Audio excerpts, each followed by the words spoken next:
Are you excited to film your video today to show everybody that you're such a good working boyo? Yeah, you are. So excited to be guide doggo working at the mall, your favorite place in the whole wide world. Just like your mama.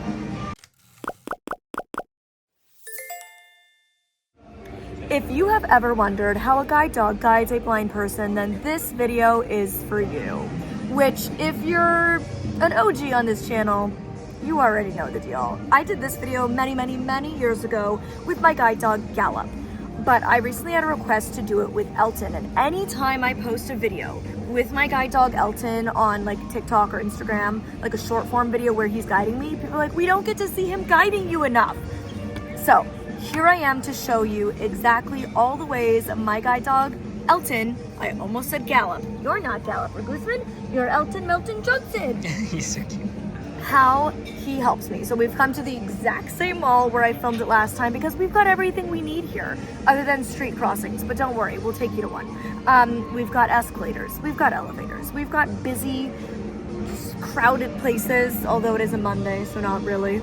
We've got obstacles, we've got it all. So that's what we're gonna do. We're gonna go section by section. I'm gonna show you the commands, the hand gestures, and then him doing his working guide doggo thing. And for those of you who are new here and have no idea, hi, yes, I am in fact blind, and I've been a guide dog user for over 18 years.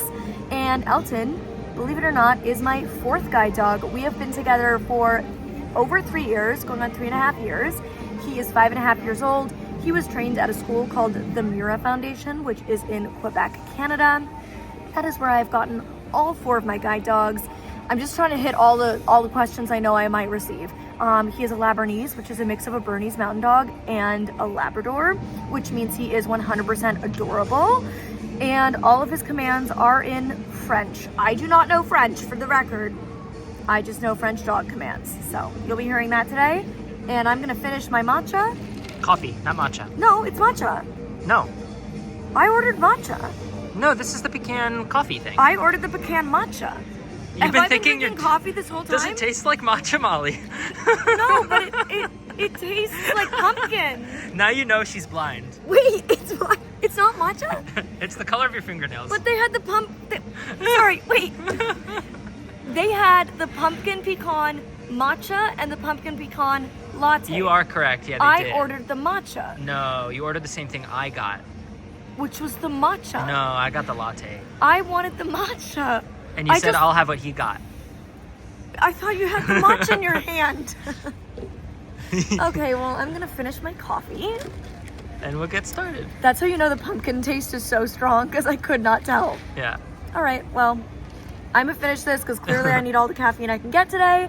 And then Elton Man is gonna get to guiding. He is so excited. We've been working from home for the past couple of days, so he's not been getting a ton of guiding in other than like going to the gym every evening, and then he gets to like go to the dog park to blow off some steam. But he's not had guiding, and for a guide dog, I'm telling you, like 10 minutes of guiding is equivalent to 30 minutes of running after a ball nonstop.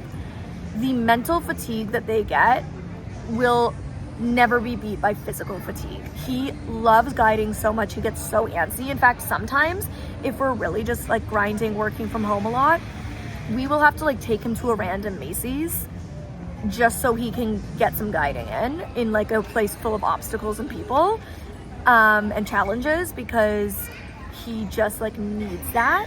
So he gets too bored. He gets so bored when he doesn't get to work enough. And then we'll like go on the road for 10 days straight and he's working nonstop and he is thriving, living his best life. So I know he's very excited to get guiding. So I gotta finish this and then we're gonna get going. Guide dogs love to show you things that they think you want. So for example, like he just walked past the table we had originally been sitting at a few minutes ago, and he stopped again to be like, here's that table you were just at. And then I have to tell him, good job, but no, we're gonna keep going. And then he loves to show me, like, I always go to the Free People Movement store when I'm at this mall. So most of the time, if we're walking down the hallway where that store is, he will try to stop there just to be like, here's where it is, Mom. And half the time I'm like, you're right, we should go shop here. And the other half I'm like, good job, but no, keep going. And he's like, oh, okay. But yeah, he gets really insistent sometimes because he thinks he knows best, which mostly he doesn't. But bless you. Okay, we're gonna go to the bathroom, the doggy bathroom. which is usually where he likes to go as soon as we arrive so he can get his piddle out of the way before we go shop. Aneva, good boy. Aneva.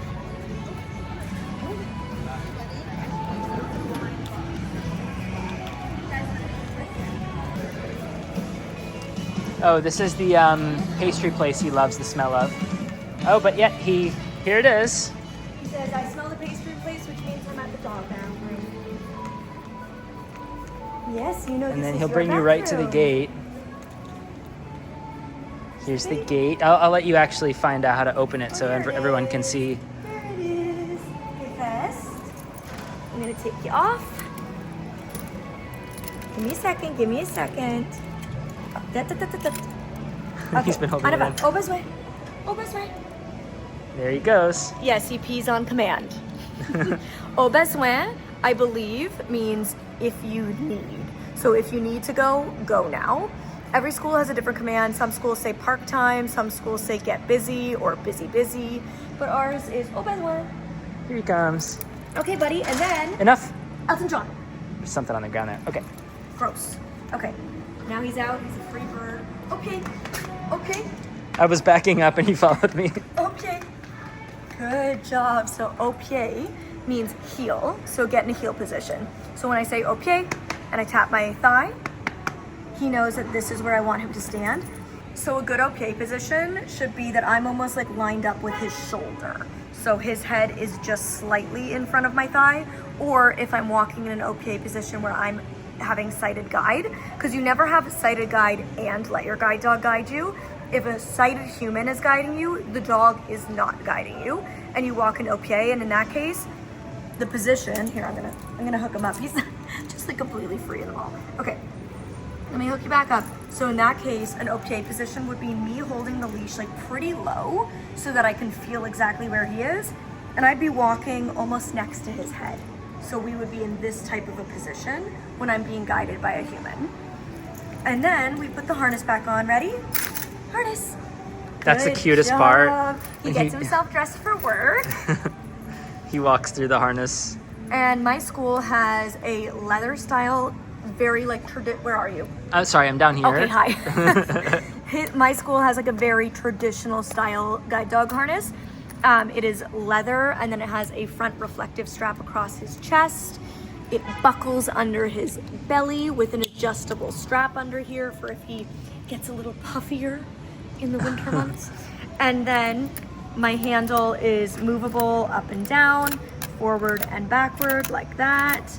And then when he's guiding me, there should always be like a bit of tension.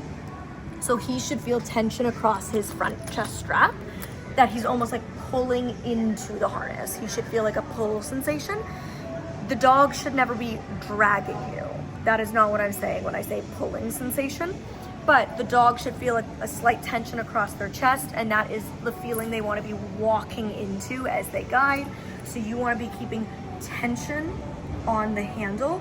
You don't want it to be just like loose like that, because you're not getting the feedback that you need to receive, because this harness is how we get the feedback and the information that we need to be able to stay safe and be properly guided.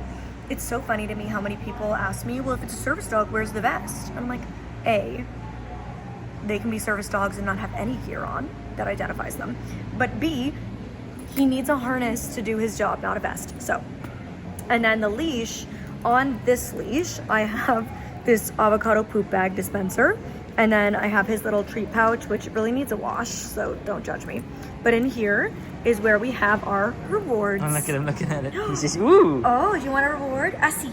Can you assis? Assis. And then can we couche? Da, da, da, da, da. Couche. And then rest. Ooh, this is a fun one. Can we show them a trick that you like to do? Are you gonna be a good boy about it? Rest. His puppy raisers taught him this one. Because you wanna work on food refusal with your guide dog, which means, you know, when you're going to restaurants and stuff, they're not thinking that they can pick up every scrap they find on the floor. Rest, Elton, no. You can see him drooling. Rest. He really loves this game. This is one way we practice food refusal.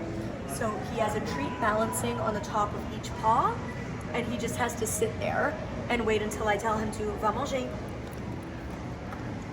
So, va manger is the command that I give my guide dog that it's time to eat. So, for example, if I fill his food bowl, he will sit there and he will wait until I say va manger, which I believe translates to eat or food, something like that. I just know what it makes him do, okay? So, va manger is what his command to eat. He says, you keep saying it, but there's nothing else to eat. Sorry. And he'll literally like... Look at all the slobber on his paws. Gross boyo. That's thankfully the only time he slobbers is for food. He's not a slobbery dog. But he could like literally sit in front of a full food bowl for 10 minutes and I could leave the room and come back and he will not have touched it. Which is so impressive to me because, I mean, look, this dog has Labrador in him, okay? He's very food motivated. He's very food motivated, but he will listen to that, so... Anyways, that's like just one of the ways that we practice food refusal together. And then debout. So debout is his stand command. And then assis. So assis is to sit. And then I take my hand palm upward and I go up with my hand. So like an upward motion sweeping. Every school has different hand gestures, but a lot of them are very similar. So these are the ones that I have. If you have different ones, please comment them down below because I'm curious. A lot of the ways we communicate is through our vocal tone. So using really excited, happy tones to praise and give love and affection as reward when he does the right thing. And then if he's not listening, making sure I'm using a tone that conveys that I mean what I'm saying. You need to couche right now. And that really works for him. Like making sure I'm using the correct tone for what I want him to do is honestly with him sometimes even more important than the words that I'm using. Yeah, definitely. Okay, let's debout. The one thing you have to know when you get a service dog is every single dog is different. So even though I'm on my 4th dog, over 18 years in, every single dog is different and I have to adapt my style to meet my guide where they're at. Okay, so now I'm gonna ask him to go forward, which for us, the command is aneva. I'm trying to say it slowly or quietly so he doesn't hear me. And then I take my right hand, which is the free hand, because my harness is held in the left hand. Oh, and the leash, the leather leash, which is like the very classic guide dog style leash looped through. I loop under my pointer finger on my guide hand. And then when I need the leash, I can just quickly grab and switch like that. But what I do is I take this free hand and I do like a sweeping forward gesture as I say the command to go forward. And if he is a little distracted or he's like looking back at me, I can even take my hand and just swipe it along the side of him so he's feeling what I'm doing. And that sometimes gets his attention. It's just like a very soft, it's like I'm petting him backwards. Yeah. It's a backwards pet. Okay, so I know the bathroom's gonna be over this way. Oh, and so does he. He kind of, yeah, it's like they learn routines. So we come here often enough, he knows where all the things are that Molly needs. So yeah, it's kind of like an interesting way that he works where he's trying to offer you things he knows you might want, and then you tell him if that's right or not. And so he's automatically bringing us right to the human bathroom. The bathroom, because usually when we arrive after like driving for a while to get here, he goes to the bathroom and then we come to the bathroom. Like this is typically our routine. So he's just following exactly what we usually do. And he's like, I think this is it. Okay, everyone's bladders are empty. And now I think we will go to the staircase, aka the escalier, which always sounds like escalator to me, but escalier is the stairs. Okay, Elton, the escalier. Yeah, this is like the slightly longer way, but that'll be a fun, like interesting challenge for him. Yeah, slight challenge, not very hard. I'm gonna come around to the other side. Okay. I know. I don't want to distract him too much. Escalier.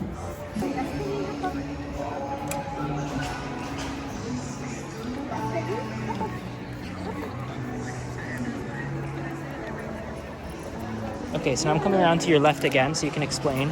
Good boy. I'm gonna give him a treat because he has to go really out of his way to find the stairs. Good boy. Okay, so once he finds the stairs, when we're going downstairs, like this case, he stops right at the top of the step, and then I can slide my foot forward to find the edge. So that's how we're both trained to do it. And then the other thing Elton does is find the romp. So romp is the word that we use for railing. It essentially just translates to ramp. So if I want him to find an actual ramp, I can say romp, but if I want him to find a railing, I will also say romp. So he takes me to the stairs, and what he does is, you might have noticed, he pointed his body slightly this way, and that's because he was actually putting his nose to the railing, because he's the goodest boy and he likes to find mommy the romp. Okay, and then just Aneva, good boy. And I like to trail my hand on the railing. Good boy, Aneva. Notice how he stops again at that platform there because it was wider. So I made sure that I knew. Good boy. Well done, Aneva. He's really good about uneven stairs and like making sure Molly isn't tripping and stuff. Yeah, these ones are complicated. This one is a winding staircase. Good boy. Okay. Okay, Aneva, Alicia's Elton. Okay, I'm asking him to find me a chair. I literally don't know where they are. Alicia's.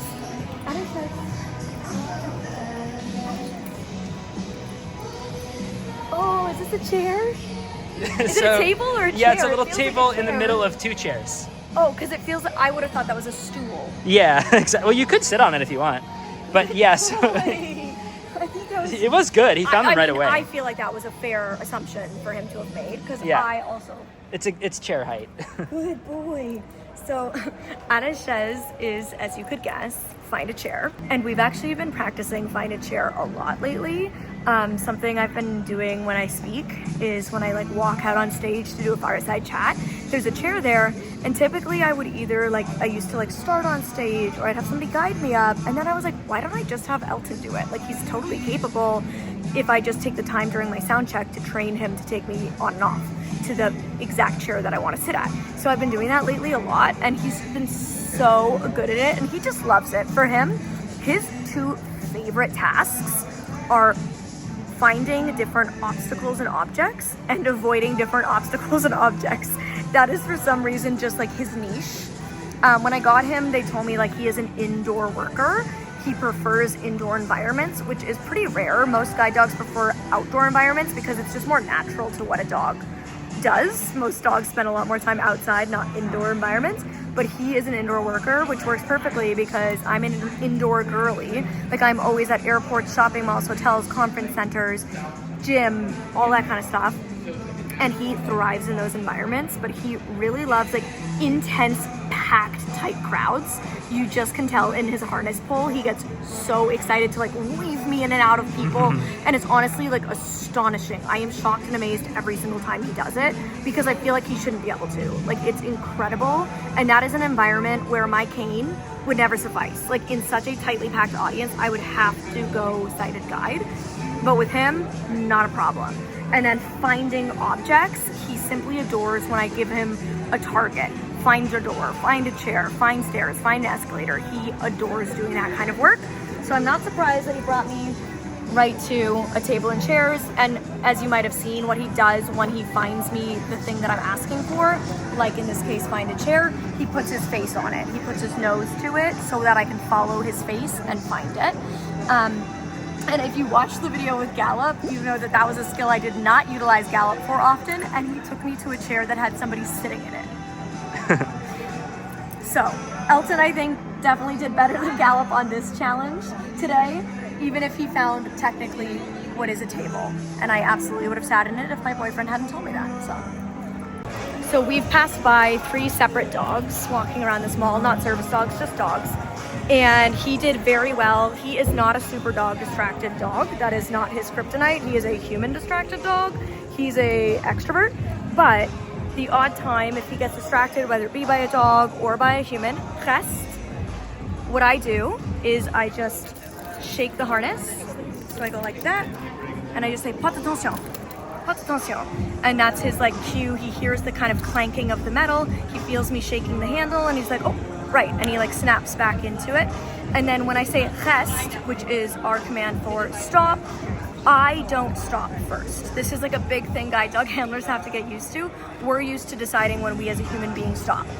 I am not the one in charge of stopping and starting. I say reste, I wait for him to come to a stop, and then I stop. with him following his lead. It is not me saying stop, physically stopping and then pulling him in his harness. Yeah, that to must stop be really him. counterintuitive, like hard to learn. Yes, so that's like one really interesting part of being a I never guide knew dog that. handler. Yeah. Yeah. And then another fun thing is that Elton should never go when I push his handle like this. So you see, I'm pulling his handle upward and he is standing still. That's a good boy, Els. Yes. You can see he loves being told he's a good boy. Yeah. He like gets tail wag. He looks up at me like, really? So that is not a cue for him to walk forward. Okay, my next request is going to be for him to find me a mobile, which is an escalator, and we will show you how we do that. Mobile, Elton. Mobile. Mobile. Mobile. Mobile. Can you find a mobile? Feels like he's finding it. I can feel the pull. Yep. Good boy. So see how he puts his nose. He puts his nose facing the handle. Then my job is to feel it and make sure it's going the correct direction. This is going up, that's what I want to do. So I en avant, step on together. I keep my hand on this. I step kind of up next to him with my feet. I put my foot in front of his so I can feel with the toe of my foot when the starts to level out. And I keep my hand like this so I can also feel when it starts to level out in the handle. Every school does this differently. Some schools don't even train for it at all. Okay, and then Okay, great. so some schools don't at all train for escalators. Some schools train that you have to have booties on the dog when they do escalators. Some schools train that you shouldn't hold the harness, you just keep them in a heel position. Every school does it differently. I am simply showing you how my school does it. It is how I've done it with every single one of my guide dogs. I've never had a single issue, and I find being able to do escalators together extremely important for me and my lifestyle because I am so often in places like airports and malls where escalators are just everywhere. Even public transit, like train stations, it is really convenient being able to do escalators together. But it is definitely the most dangerous task we do together. And I mean, obviously crossing the street is also very dangerous. Or can be, but as long as you're doing it safely and working together as a team, there shouldn't be any issues. Okay, now we're gonna show you how we go up the staircase because we showed you down. En avant, escalier, escalier, escalier, escalier.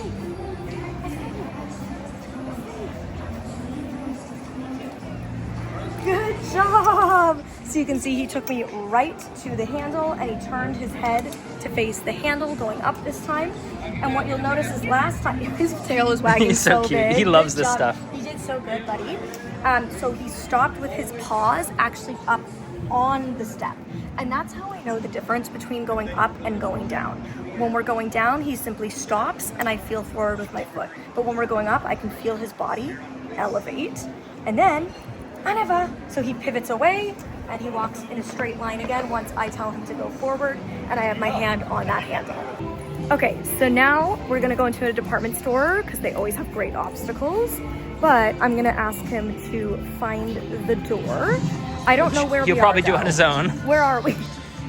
Interior. This is the Nordstrom. Okay, interior outs. Interior. So this is confusing one because he did a pretty good job. It's all glass everywhere, so it's hard for him to tell where the door is. It's hard for a human to tell where the door is, but you did it. So interior. And that's why it's like a team, you know, teamwork. Right, exactly. And then I got the door open for you. it, I keep him in a heel position. He walks through, and then we line back up. I'm gonna let him take the lead, literally, because I know there's a ton of obstacles.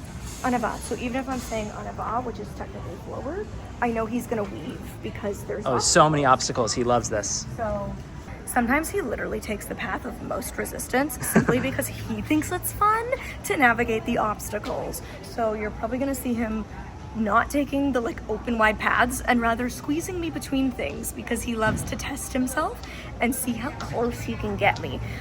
So yeah, once we get through the door in the healing position, he stands beside me. I ask him to go forward.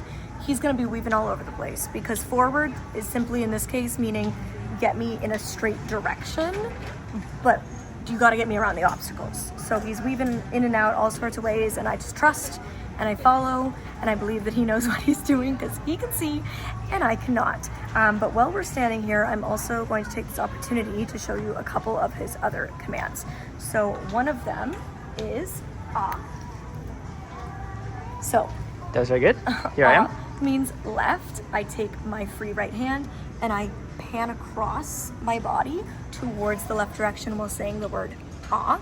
And as you saw, he did like a quarter turn. So I went like 90 front, degrees. 90 degrees, thank you. 90 degrees. And then we're gonna do G. So very good. Now we just pivoted back that same 90. And again, I take that same hand and I just pan across the other way. G. And then, God, I find it so cute. Since we're having fun, I'm gonna do turn around. So this is gonna be a 180 degree turn, to which I take my right hand, I pat my right thigh. I could feel his I'll head stand in front turn of you. to look at me. Yeah, he's already ready. Okay, virage. See? God, it's so darn cute. It is very cutesy. I think, like, objectively, it is actually hysterical and adorable that I, a 31-year-old woman, spend my life asking a toddler in a fursuit to help me with life. Like, I'm like, could you find the door for me? He's like, I've got it, Mom, no worries. And, like, that's adorable. Yeah. And I'm like, can you get me to the stairs? And he's like, I'll find them, don't worry about it. So cute. Okay, Elton, Anava. Okay, obstacles. So there he goes, and he'll definitely weave Molly through. Oh, I can hear on both sides of me that there's stuff. So now we're on the main path, which is pretty easy. But this is what he loves, because he's like taking charge and like deciding what he thinks is kind of like the best direction to go. He thinks this is very fun. Yeah. This is like a party to him. Maybe have him go right, G. because there's lots of obstacles this way. G. Okay, now I'll just go behind you and let him kind of like take you through. Lots of racks of clothes on each side. Oh, okay, he wants to go this way now.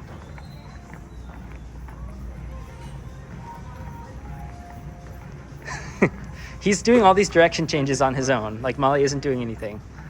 And then I'm gonna say, da-oh, Elton, can you da-oh? Da-oh. And so that's for the door, which is the light over here, and he's finding out how to get there. Let me do the da-oh. Da-oh. And there we go. I would like to state for the record, we've never been in this store before. So I did not know where the door was to get in or out. So when I'm going into somewhere, I say intérieur. When I'm leaving somewhere to go back outside, I say da.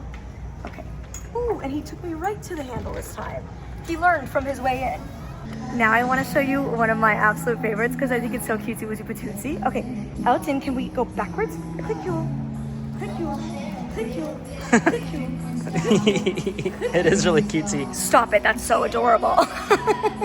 Like the way like all four limbs moving backwards. So basically, recul means walk backwards. So where virage means turn around in a 180 degree with me, recul means back up. So often I'll be using this when I'm asking him to like back up into a spot to lay down if we're in like a public Really tight transit, area. like an airplane or something in a really tight positioning. Or if I'm putting his food in his bowl and he's getting a little too close, I'm like, recul, sir. And basically, I kind of stand facing him. Here, I'll go over here. And I take my right free hand and I wave in a like go back direction. And I say, recul, recul, recul, recul. Now he's like, why, Mom? Why do we keep doing this? I am absolutely certain there's some commands and some details that I am forgetting to share with you guys today, but I'm trying to get like a good overview. Obviously there's like specific things that I've trained him for, like find the gym, where he brings me to the door to my gym every night when I go to work out, stuff like that. But I'm trying to show like the general commands that we use on a day-to-day basis. For example, one thing is find the post. So when he brings me to a curb where I'm gonna cross the street, when I wanna push the button, I say find the post, and he brings me over. Another one I've taught him that we honestly really rarely use, so it's a bit hit or miss, we'll see if he does it because I've never done it with him in this location, is find the button. At the gym, we do things like find the treadmill. So there's a lot of like very specific ones, but find the button is specifically for elevator buttons, so I can go push them. So let's see if he does it. I know there's an elevator coming up here, so Aneva, Elton, Aneva, find the button. No. Aneva, button, button, buttons. Find the button. Aneva. It's important to remember that guide dogs are not robots. No service dog is. They're just dogs that are highly trained and do their best, but they make mistakes. Button, button. So he found you the elevator door, which is really good. Job. Okay, now where's the button? Button, where's the button? Is the button over here? Is it? Yay! Yay! I'm so Look how big the tail wag is. proud of That's how you. you can tell he knows he did it right. Good job. I had no idea, honestly. Good job, buddy. That's the button. Well, I think that's about all I'm going to show you in today's video because I think we have tuckered Elton out. It is safe to say he'll be sleeping well, but he had the time of his life today. I feel like for him it was like being back in training, like practicing and showing all his different skills and tricks that he has. I am so excited for where technology is going and that there's becoming more and more options like glidance and biped that are different mobility aids that use things like AI and different technologies to be like a middle ground between a cane and a guide dog, to just have like another option for people. And they're definitely things that I'm going to utilize in the future, but I can tell you, I hope to God guide dogs are always around, that I always have rights with my guide dogs, that guide dog schools continue to thrive, because I could never imagine my life without a guide dog. It's been 18 years. He is so much more than my mobility aid. He is my freedom, my independence, my confidence, my safety, and just like my heart and soul. He is truly an extension of myself. He is my best friend. He is my soul. And I am just so appreciative to have a guide dog every single day. And even if he makes mistakes, even if he has bad days, hard moments, he is worth every single second. The hard, the good, the bad, the ugly. I am so grateful for him and for the guide dog schools that provide dogs like this to people like me every single day. So I'm gonna link the Mira Foundation down below if you feel inclined this holiday season to support a charity that is changing lives. That is one that I highly recommend, or any local service dog school to you that you're passionate about. These dogs are vital to me getting to live the life that I want to live as a blind person, and I recognize that guide dogs aren't the right tool for everybody, but it absolutely is the right tool for me and something that I hope to have for the rest of my life. Right, Elton? You're that bud, you're a tool. You're but the good kind. I love you. Best friends. All right, if you want to see Gallop do the same thing many years ago with my purple hair, you can click over here to check out that video. And if you want Elton shopping last Christmas for Christmas presents around this mall, you can click over here. And I'll see you next time.